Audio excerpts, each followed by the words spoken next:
Hello everyone, my name is Brian Adams. My Dharma name is SeongDeok. I've been attending services at the Won-Buddhist temple in Philadelphia for over 4 years now. And before that, I spent a lot of years studying Buddhism on my own. That study I did on my own created some obstacles to my practice that I wasn't aware of. So I think I'd like to talk to you a little bit about those obstacles and what I'm learning as I'm building a practice to overcome them. Fortunately, there is a passage in the scripture book that describes exactly where I was when I joined Won-Buddhist temple.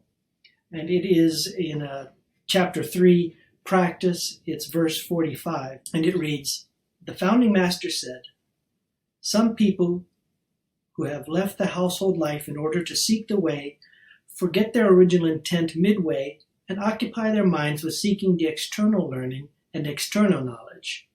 Such people may gain great erudition, but their spiritual energy will instead weaken, and they will find it difficult to attain true wisdom.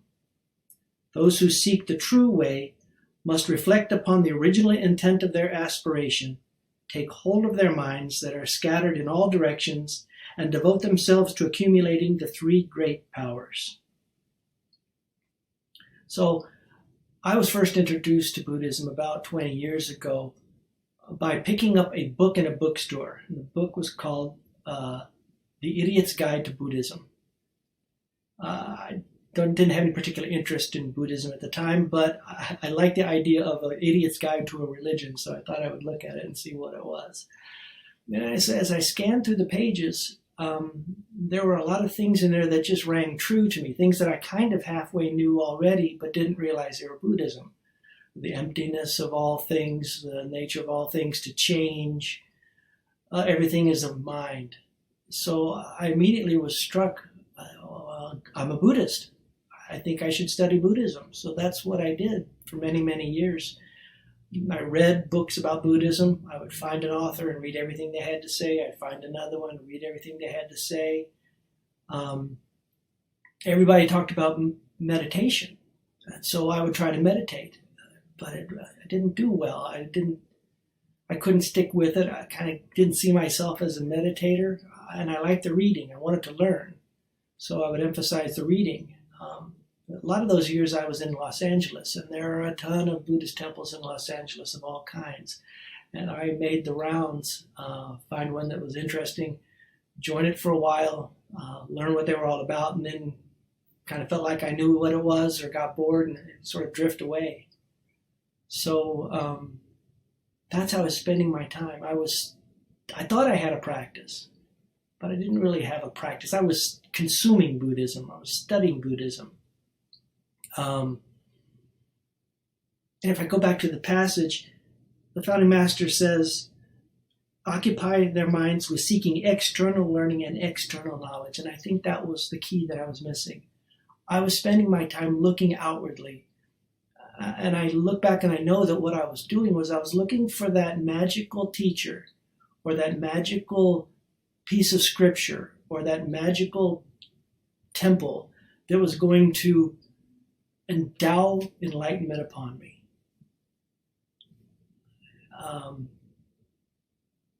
So I kept looking and looking and looking for that silver bullet that never quite came.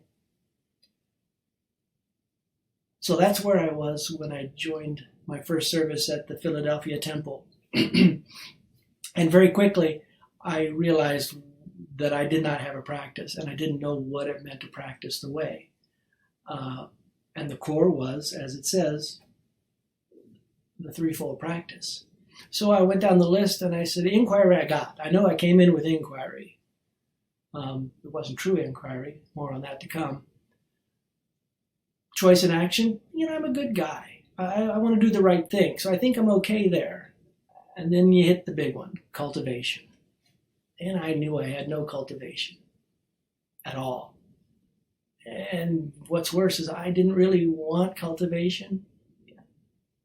It was meditation. I said I'm not a meditation guy. It was chanting. I'm not a chanting guy. And prayer. I'm really not a prayer guy. So there I sit. I really picking and choosing what I want to do and what I don't want to do. And what I need to do are exactly the things I don't want to do. So this would be the time normally where I would have become disenchanted and decided to just quit, just move on. But I got really lucky this time because I just had a chance conversation after a service with one of the ministers. And we were just talking, and the minister said to me that her mother wrote the Il-Won-Sang Vow every night for 5 years. Well, at the time, I was just self-absorbed enough to take it this way. This minister's telling me that I need to write the Il-Won-Sang Vow every night for 5 years. I mean, I don't think that was her intent. She was just being polite, but I thought this was, she was looking into the core of my practice and telling me what I had to do. So, that night, after dinner, I pushed my plate aside. I put a notebook in front of me. And for the first time ever, I wrote out the Il-Won-Sang Vow in longhand. And surprise of surprises, the next night I did it again. Then I did it again. And the next night, and the next night, and the next night. And for some reason, I think because I was borrowing the faith of the minister, I continued to do it. It became important to me to do it. I trusted. I had belief. It wasn't my belief, it was belief in the minister, but that's what I did. And that was the start of my practice. Just the commitment to do that. At first, all I was doing was trying to memorize the Il-Won-Sang Vow. I didn't know it at the time. So I would read, Il-Won is the realm of samadhi, and write, Il-Won is the realm of samadhi. Beyond all words and speech, beyond all words and speech. So that went for a few weeks until I got it memorized. So then I could write it out of my head, and it became more about writing it out of my head and getting through it. Eventually, my friend study kicked in again, and I was reading these words as I was writing them, and my conceptual mind, my analytical mind began going through the concepts. It was, now how can something manifest as both permanence and impermanence? What does it mean, the gateway of birth and death? So I was really cogitating on those things a lot as I was writing. And there was nothing wrong with that. It was very valuable to me at the time because I was beginning to internalize some of the truth of the vow and some of the basic tenets of Il-Won. Then something changed. It happened very gradually. And this is where this practice really turned into something.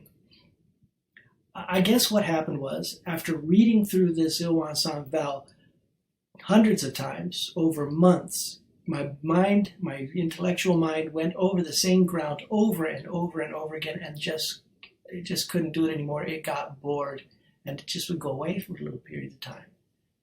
Just every once in a while, it would just evaporate, and I would have these brief moments of that stillness. That stillness that I'd read about when it comes to meditation. And I would sometimes just sit for a moment in that stillness. And then it would pass, and I'd pick up writing again and go on. Over time, those moments of stillness became more frequent and longer. And you began to leave room for something else. There was something about the process of bringing the words out, moving them through my hand onto the page, and then seeing them on the page, and bringing them back into my mind. That circle that was created, spinning this way, somehow brought the underlying truths of the vow deeper, bypassing everything intellectual, and just let them go deeper into my consciousness. While that was happening, my experiences of the day, which were also spinning around, as you're percolating over what happened in the day, they were going this way, so the vow's going this way, and every once in a while things would bump off each other, and I'd have these little moments of illumination. And that's when the magic started to happen. That's when the practice really began to kick in. One of the first ones that I remember was, as I was writing, I realized I'm doing this thing that's important to me because of this minister's mother. This is a woman who I have never met and I will never, ever meet. If she's still alive, she's thousands of miles away.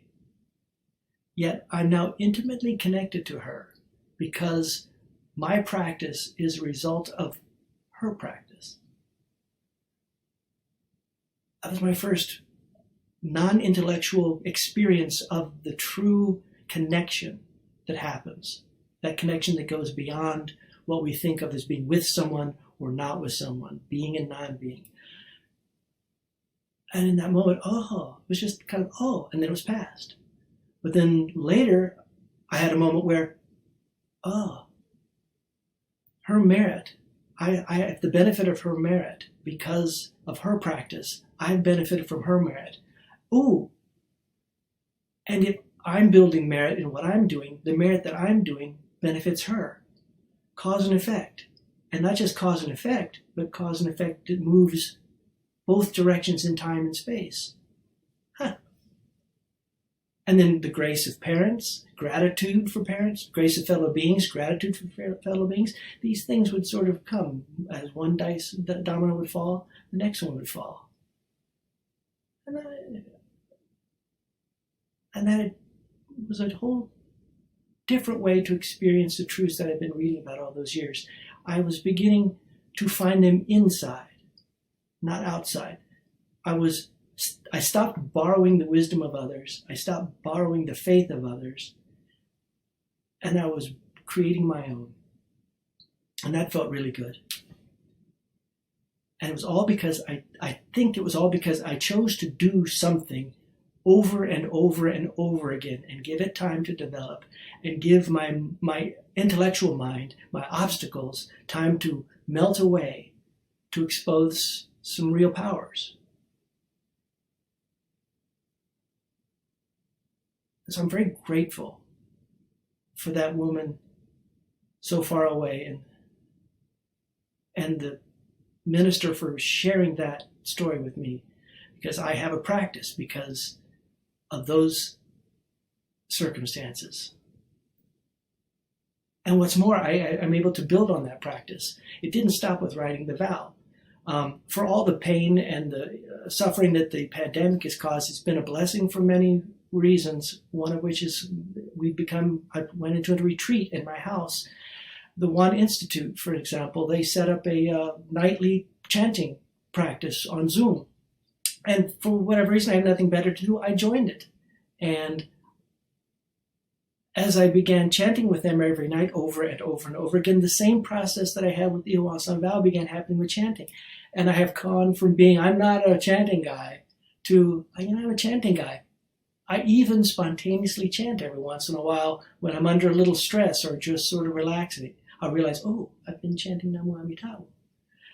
And at the end of every chanting session, they pray.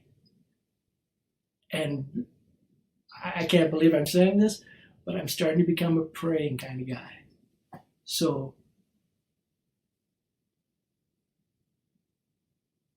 if anybody wants to deepen their practice, they might consider choosing something to do. Preferably something they don't want to do, because that's what worked for me. But just choose something to do. Do it over and over again. Put in the work. See where it takes you. There's nothing to lose, and there may be a great deal to gain. That's all I have. Thank you.